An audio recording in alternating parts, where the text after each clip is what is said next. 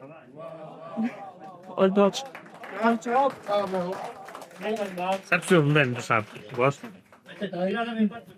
چلیے نام تو بتا دیا، حمید شیخ میرا نام ہے۔ بات ہوتی ہے کاغذ دیکھ کے نہ گھبرائیں گے، 4 کاغذ ہیں، شعر 5 ہی ہے۔ تو احمد فراز کے 5 شعر ہیں، سادہ سے شعر ہیں۔ زندگی سے یہی گلہ ہے مجھے، زندگی سے یہی گلہ ہے مجھے، تو بہت دیر سے ملا ہے مجھے۔ زندگی سے یہی گلہ ہے مجھے، تو بہت دیر سے ملا ہے مجھے۔ تو محبت سے کوئی چال تو چل، تو محبت سے کوئی چال تو چل، ہار جانے کا حوصلہ ہے مجھے، ہار جانے کا حوصلہ ہے مجھے۔ دل دھڑکتا نہیں ٹپکتا ہے، دل دھڑکتا نہیں ٹپکتا ہے، کل جو خواہش تھی آبلا ہے مجھے، کل جو خواہش تھی آبلا ہے مجھے۔ ہم سفر چاہیے ہجوم نہیں، ہم سفر چاہیے ہجوم نہیں، ایک مسافر بھی قافلہ ہے مجھے، ایک مسافر بھی قافلہ ہے مجھے۔ کوہ کن ہو کہ کیس ہو کہ فراز، کوہ کن ہو کہ کیس ہو کہ فراز، سب میں ایک شخص ہی ملا ہے مجھے، سب میں ایک شخص ہی ملا ہے مجھے۔ تو 2 باتیں میں نے ان اشعار کے بارے میں کرنی ہیں مختصراً، کہ عموماً ہم زندگی میں محبوب کو ہی سمجھتے ہیں کہ محبوب کا ملنا یا نہ ملنا ہی بہت بڑا کوئی واقعہ ہوتا ہے۔ تو اس میں جو ہے وہ پہلا شعر گو اس کی ایک یہ توجیہ ہو سکتی ہے جو محبوب کے بارے میں ہے، لیکن ایک اور بھی ہو سکتی ہے کہ زندگی میں جو انسان تگ و دو کرتا ہے، کوشش کرتا ہے، کامیابی، کامرانی اور کسی چیز کو پانے کے لیے کچھ بھی ہو سکتی ہے۔ خوشی، خاص طور پر اگر خوشی کو دیکھیں تو یہ ایک ایسی چیز ہے جو غیر مرئی چیز ہے، جو نظر نہیں آ سکتی۔ تو اگر اس کو آپ اطلاق اس کا خوشی پہ کریں اور خوشی کو سوچیں کہ یہ اگر اس کو ڈھونڈنا تھا، تو آپ پھر سنیے زندگی سے یہی گلہ ہے مجھے، تو بہت دیر سے ملا ہے مجھے۔ جو وہ چیز جو میں ڈھونڈنا چاہتا تھا وہ بہت دیر سے ملی ہے۔ تو اس کو ضروری نہیں ہے کہ دوسری بات جو دوسرے شعر میں ہے، ہار جانے کا حوصلہ ہے مجھے، تو جو کیفیت ہوتی ہے محبت میں وہ سرنڈر کی ہوتی ہے، جیتنے کی نہیں ہوتی بیسیکلی. تو محبت میں اگر کوئی چیز آپ اتنے یعنی اپنی انا سے اوپر چلے جاتے ہیں کہ اس میں آپ کو ہارنا مقصود ہوتا ہے، اگر آپ کو کامیابی نہ بھی ملے تو غالباً یہ اس کی طرف اشارہ ہے. اور پھر یہ جو کل جو خواہش تھی آبلا ہے مجھے، یعنی خواہش کرتے کرتے اگر انسان تھک جائے اور وہ اپنی جستجو میں کامیاب نہ ہو سکے، وہ چیز حاصل نہ کر سکے، تو وہ جو اس کا ایک تسلسل سے طلب کرنا، اس سے جو کیفیت سے گزرنا ہے ناکامیابی میں، تو وہ اس کے لیے وہ راحت کی بجائے ایک بہت بڑی ایک دکھ کی بات بن جاتی ہے. اور یہ جو خوبصورت شعر مجھے جو پسند ہے وہ ہے کہ ہم سفر چاہیے ہجوم نہیں، ایک مسافر بھی قافلہ ہے مجھے. یعنی اگر کوئی ہم سفر صرف ایک ہی ہو اور وہ آپ کے یعنی آپ کے مزاج کا ہو اور آپ کی باتوں کو سمجھ سکتا ہو، تو وہ زندگی کے پورے آپ کی سوسائٹی کے لیے سے بہت بہتر ہے. اور پھر آخر میں جو کہا ہے، کوہ کن ہو کہ کیس ہو کہ فراز، یہ وہ ابتلا ہے یا وہ ایک جستجو ہے جو ہر ذہن اور محبت کرنے والے شخص کا المیہ ہوتا ہے، کہ وہ مسلسل جستجو میں اپنی محبوب کو یا اپنے جو بھی اس کی ایک خواہش ہوتی ہے اس کو پانے کے لیے تو وہ لگا رہتا ہے. تو سب میں ایک شخص ہی ملا ہے. یہاں شخص جو ہے وہ اس خواہش کی طرف نمائندگی کر رہا ہے جو اسے چاہیے. تھینک یو ویری مچ.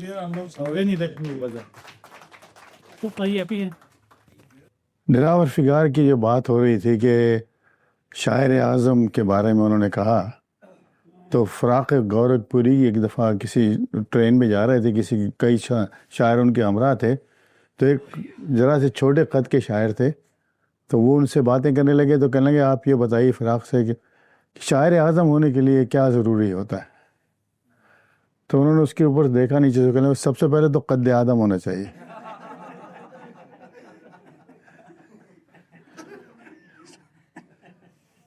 اچھا، یہ جو میں ایک 4 شعر سنانے والا ہوں، اوپر ایک جلیل حیدرآبادی کی غزل، کیونکہ میں حیدرآباد سے ہوں تو آپ کو سنا دوں گا.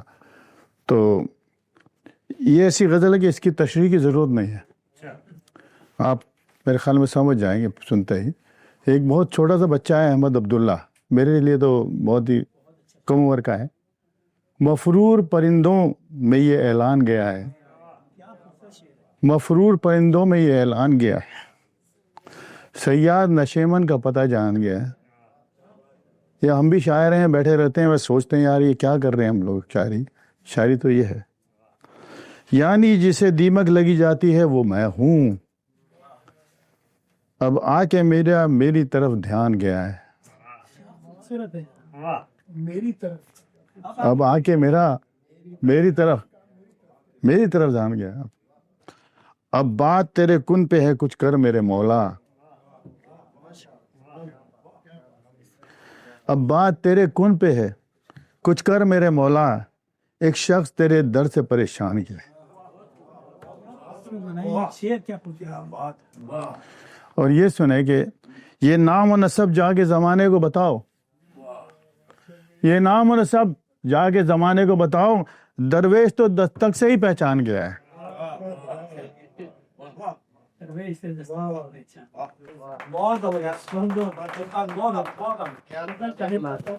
تو سب اجازت ہے، میں بھی جیسے اور لوگوں نے منتخب کیا ہے، احمد فراز کے ہی کلام ہے، ایک نظم ہے ان کی جو مجھے بہت پسند ہے، جو آج کے حالات پہ بھی جاتی ہے. اس کا عنوان ہے اے میرے سارے لوگوں، ان کی مشہور نظم ہے. اب میرے دوسرے بازو پہ وہ شمشیر ہے کہ جو اس سے پہلے بھی میرا نفس بدن کاٹ چکی ہے. اب میرے دوسرے بازو پہ وہ شمشیر ہے کہ جو اس سے پہلے بھی میرا نفس بدن کاٹ چکی ہے. اسی بندوق کی نالی میرے سمت ہے کہ جو اس سے پہلے بھی میرے شہرک کا لہو چاٹ چکی ہے. اسی بندوق کی نالی میرے سمت ہے کہ جو اس سے پہلے بھی میری لہو چاٹ چکی ہے. پھر وہی آگ درائی ہے میرے گلیوں میں، پھر وہی آگ درائی ہے میری گلیوں میں. پھر میرے شہر میں بارود کی بو پھیلی ہے، پھر میرے شہر میں بارود کی بو پھیلی ہے. پھر سے ہے تو کون ہے میں کون ہوں آپس میں سوال، پھر سے ہے میں کون تو کون ہے آپس میں سوال. پھر وہی سوچ میان من و تو پھیلی ہے، پھر وہی سوچ میان و من تو پھیلی ہے. میری بستی سے پرے بھی میرے دشمن ہوں گے، میری بستی سے پرے بھی میرے دشمن ہوں گے، پر یہاں کب کوئی اغیار کا لشکر اترا. میری بستی سے پرے بھی میرے دشمن ہوں گے، پر یہاں کب اغیار کا لشکر اترا. آشنا ہاتھ تھی اکثر میرے جانب لپکے، آشنا ہاتھ تھی اکثر میرے جانب لپکے. میرے سینے میں صدا اپنا ہی خنجر اترا، میرے سینے میں صدا اپنا ہی خنجر اترا. پھر وہی خوف کی دیوار تز و ضبط کی فضا، پھر وہی خوف کی دیوار تز و ضبط کی فضا. پھر ہوئی عام وہی اہل ردا کی باتیں، پھر وہی عام وہی اہل ردا کی باتیں. نعرہ حب الوطن مال تجارت کی طرح، جن سے ارزاں کی طرح دین خدا کی باتیں، دین ارزاں کی طرح دین خدا کی باتیں. اس سے پہلے بھی تو ایسی گھڑی آئی تھی، اس سے پہلے بھی تو ایسی گھڑی آئی تھی، صبح وحشت کی طرح شام غریبہ کی طرح. اس سے پہلے بھی تو ایسی گھڑی آئی تھی، صبح وحشت کی طرح شام غریبہ کی طرح. اس سے پہلے بھی تو پیمان وفا ٹوٹے تھے، اس سے پہلے بھی تو پیمان وفا ٹوٹے تھے. شیشے دل کی طرح، شیشے دل کی طرح. اس سے پہلے بھی تو پیمان وفا ٹوٹے تھے، شیشے دل کی طرح، پیمان وفا کی طرح، اور شیشے دل کی طرح آئینے جاں کی طرح. اور یہ ہے کہ اس سے پہلے بھی تو ہوا چاند محبت کا دونیم، اس سے پہلے بھی تو ہوا چاند محبت کا دونیم. آج ایسا نہیں ایسا نہیں ہونے دینا، آج ایسا نہیں ایسا نہیں ہونے دے رہا. میرے سوختہ جانوں میرے پیارے لوگوں، آج ایسا نہیں ایسا نہیں ہونے دینا. میرے سوختہ جانوں میرے پیارے لوگوں، اب کہ گر زلزلے آئے تو قیامت ہوگی، اب سے گر زلزلے آئے تو قیامت ہوگی. میرے دلگیر میرے درد کے مارے لوگوں، کسی غاصب کسی ظالم کو، کسی غاصب کسی ظالم کے قاتل کے لیے خود کو تقسیم نہ کرنا اے میرے سارے لوگوں، اب کو تقسیم نہ کرنا اے میرے سارے لوگ. میں نو وارد ہوں آپ کے شہر میں، کراچی سے آیا ہوں. تو ان صاحب نے ذکر کیا لڑکپن کی شاعری کا، تو اس زمانے میں ہمیں بھی جنون ہوا تھا ڈائری میں اشعار لکھنے کا. تو ہر شخص کی ڈائری میں ایک شعر ہوتا تھا، وہ بڑا مشہور شعر ہو گیا تھا کہ کھلتا کسی پہ کیوں میرے دل کا معاملہ، شعروں کے انتخاب میں رسوا کیا مجھے. خیر میں ابھی فی الحال جوش ملیح آبادی کا کچھ کلام سنانا چاہتا ہوں، اور ثقیل ہوتا ہے کافی ان کا، میں بھی کوشش کروں گا. اٹھا ساغر کے انسان کشتہ عالم ہے ساقی، اٹھا ساغر کے انسان کشتہ عالم ہے ساقی. یہ بربت ہے یہ میں ہے آگے خدا کا نام ہے ساقی.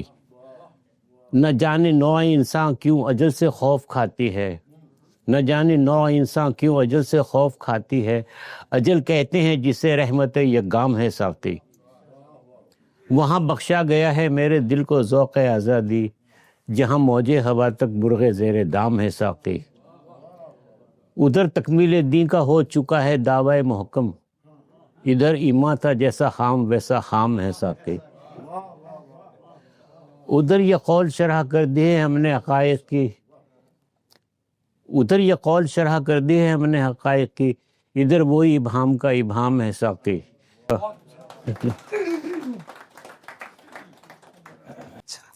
میں یہاں پہ پہلی دفعہ آیا ہوں، میرا نام عبدالصبور ہے اور میں حیدرآباد دکن سے آتا ہوں. تو میں ایک غزل سنانے والا ہوں انشاءاللہ. تو غزل سنانے سے پہلے ایک لطیفہ سنا دیتا ہوں. کسی صاحب نے تذکرہ کیا تھا فراق گورکھپوری کا، تو مجھے بھی اچانک یاد آ گیا جو میں نے آج سے 10 یا 15 سال پہلے پڑھا تھا اس کو. ایک چھوٹے سے شاعر تھے، فراق گورکھپوری کے ساتھ مشاعرے میں پڑھ رہے تھے. زبیر رضوی ان کا نام ہے، ابھی بھی بقید حیات ہیں. تو انہوں نے ایک شعر پڑھا جو بحر میں نہیں تھا. تو کسی ایک دوسرے شاعر نے ان کو ٹوکا کہ آپ جو شعر پڑھ رہے ہیں وہ میٹر میں نہیں ہے. تو فراق گورکھپوری نے کہا پڑھنے دو، میٹر کا نہیں کلومیٹر کا زمانہ ہے.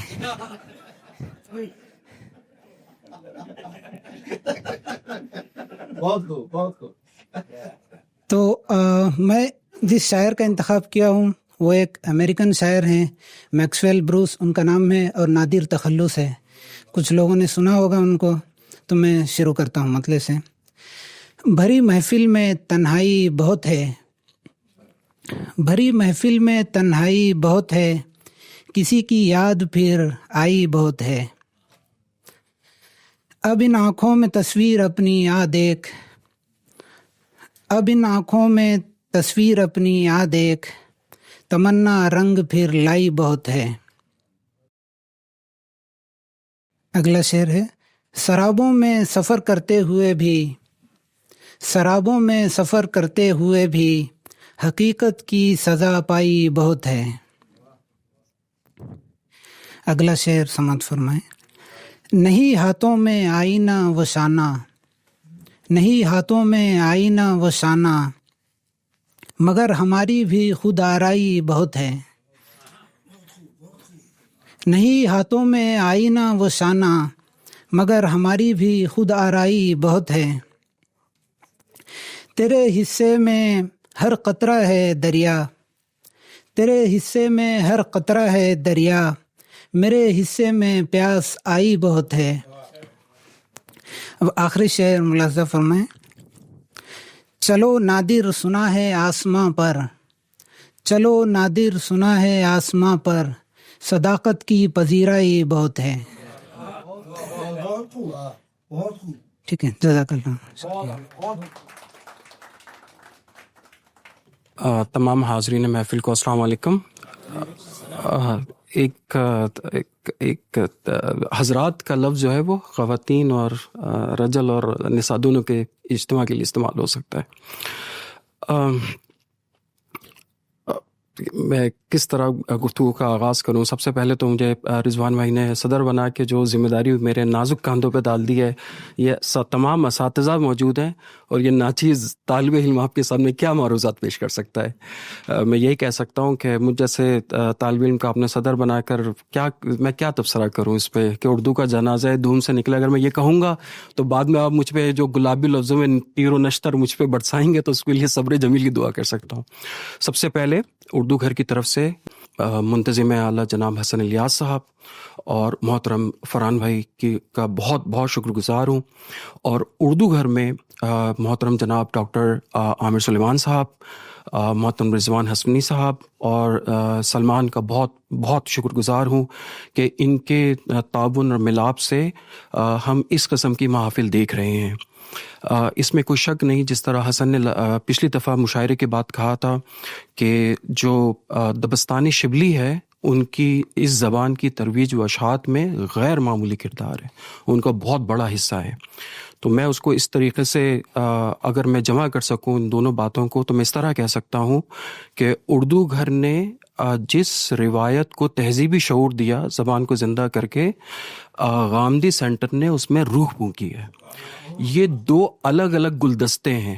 آپ اردو گھر میں اگر تشریف لاتے ہیں تو اس گلدستے میں ہر طرح کے پھول ہیں، اس میں ہر پھول کی مہک اور رنگ مختلف ہے، لیکن وہ آپ وہ جب سنتے ہیں، دیکھتے ہیں، بیٹھتے ہیں تو آپ کو غیر معمولی فرحت کا احساس ہوتا ہے. اور بالکل اسی طریقے سے جب آپ استاذ محترم جاوید غامدی صاحب کی صحبت میں آ کے بیٹھتے ہیں اور ان سے سیکھنے کی کوشش کرتے ہیں تو آپ کے علم میں غیر معمولی اضافہ ہوتا ہے. تو ان دو دبستانوں کو اگر میں یہ کہہ سکتا ہوں کہ اردو گھر اگر جسم ہے تو غامدی سینٹر روح ہے. اگر وہ ایک گلدستہ ہے جس میں غیر معمولی ہر طرح کے پھول موجود ہیں تو یہ دوسرا گلدستہ ہے جس میں ہر طرح کے پھول موجود ہیں. اور ان دونوں کے ملاپ سے میں یہ سمجھتا ہوں میری ذاتی رائے میں بحیثیت طالب علم کے کہ انشاءاللہ مستقبل میں اس قسم کی محافل کا انعقاد ہوتا رہے گا، بلا انقطاع ہوتا رہے گا، تسلسل کے ساتھ ہوتا رہے گا انعقاد. اور یہ تعاون اور فروغ جو ہے وہ پھلے گا پھولے گا، تاکہ جو ہماری جو تہذیبی روایت ہے، جو ہماری زبان ہے جو کہ اس وقت معدوم ہو رہی ہے اور مفقود تر ہوتی چلی جا رہی ہے، اس میں ہم کسی طریقے سے اس زبان کو زندہ رکھ سکیں اور اپنی تہذیب کو زندہ رکھ سکیں. اگر ہم اپنی تہذیب کو زندہ رکھنے میں کامیاب ہو گئے انشاءاللہ اور اپنی زبان کو زندہ رکھنے میں کامیاب ہو گئے انشاءاللہ تو ہم دینی روایت کو بھی زندہ رکھ پائیں گے. یہ میری معمولی سی گزارشات تھیں. بہت شکریہ. جو آج کا انتخاب ہے وہ اصل میں ابھی کچھ عرصہ پہلے جاوید غامدی صاحب اور حسن الیاس کا ایک پروگرام ہوا تھا فلسفے کی سیریز کے حوالے سے, تو اس میں انہوں نے مختلف نقطۂ نظر کو ڈسکس کیا تھا. تو اس میں چونکہ وہ میرا بھی موضوع ہے بحیثیت ایک طالب علم کے کہ کانٹ نے اور فرائڈ نے کیا کہا اور ایڈلر نے کیا کہا, تو اس پہ میں ایک مختصر, کیونکہ مجھے ابھی حکم ہوا تھا آنے کے بعد میں تیار تو نہیں تھا, تو میں ایک مختصر سی علامہ کی ایک نظم پڑھ دیتا ہوں. یہ نظم مجھے بہت پسند ہے. مسجد قرطبہ جسے تاج محل کہا جا سکتا ہے اردو شاعری کا, اس کے بعد یہ دوسری نظم ہے جو مجھے علامہ کی بے انتہا پسند ہے. میں پڑھنے کی کوشش کرتا ہوں. چونکہ حیدرآباد سے تعلق ہے تو میرے مخارج پہ تبصرہ کر سکتے ہیں آپ, کوئی مسئلہ نہیں ہے, کیونکہ میں خینچی کو خینچی ہی کہوں گا. آپ کچھ بھی کہہ لیں میں خینچی ہی کہوں گا. تو قوت الدین, ٹھیک ہے, علامہ اقبال. اور اس میں اسکندر چنگیز کے ہاتھوں سے جہاں میں 100 بار ہوئی حضرت انسان کی قبا چاک, تاریخ امم کا پیغام ازلی ہے. بہت زبردست مصرع ہے. تاریخ امم کا پیغام ازلی ہے, صاحب نظرہ نشہ قوت ہے خطرناک. اس سیل سبک سیر و زمین گیر کے آگے, عقل و نظر و علم و ہنر ہیں خس و خاشاک. لادین ہو تو ہے زہر ہلاہل سے بھی بڑھ کر, ہو دین کی حفاظت میں تو ہر زہر کا تریاق. ان دو مصروں کو, بیچ کا مصرع ہٹا کے میں پڑھ رہا ہوں, تو اب اس پہ ذرا توجہ کیجیے گا کیوں مجھے بہت پسند ہے اور کیوں میں نے منتخب کیا کہ یہ نظم. صاحب نظرہ نشہ قوت ہے خطرناک, ٹھیک ہے, صاحب نظرہ نشہ قوت ہے خطرناک, عقل و نظر و علم و ہنر ہیں خس و خاشاک. تھوڑی سی دیر کے لیے کوئی کرسی ملتی ہے, تھوڑے سے وقت کا چند سالوں کا حسن ہوتا ہے, تھوڑا سا علم آتا ہے. ایک دفعہ جاوید صاحب نے فرمایا تھا 1996 میں دانشورہ میں ہم لوگ تھے, تو وہ پروگرام میں انہوں نے کہا تھا کہ یہ سب آنے کے بعد ہوتا کیا ہے کہ انسان دوسروں کو کمتر سمجھنا شروع کر دیتا ہے, اور حضور نے یہی بات سمجھائی تھی کہ دوسروں کو کمتر نہیں سمجھنا ہے. آپ سب حضرات کا بہت بہت شکریہ, اور اتنی زبردست اور غیر معمولی محفل کے انعقاد پر میں یہاں کے منتظمین کا, اردو گھر کے منتظمین کا, سب کا بہت شکر گزار ہوں, اور مستقبل میں بھی ہم چاہیں گے کہ اس قسم کی محافل کا انعقاد ہوتا رہے. جزاکم اللہ خیر. السلام علیکم ورحمۃ اللہ.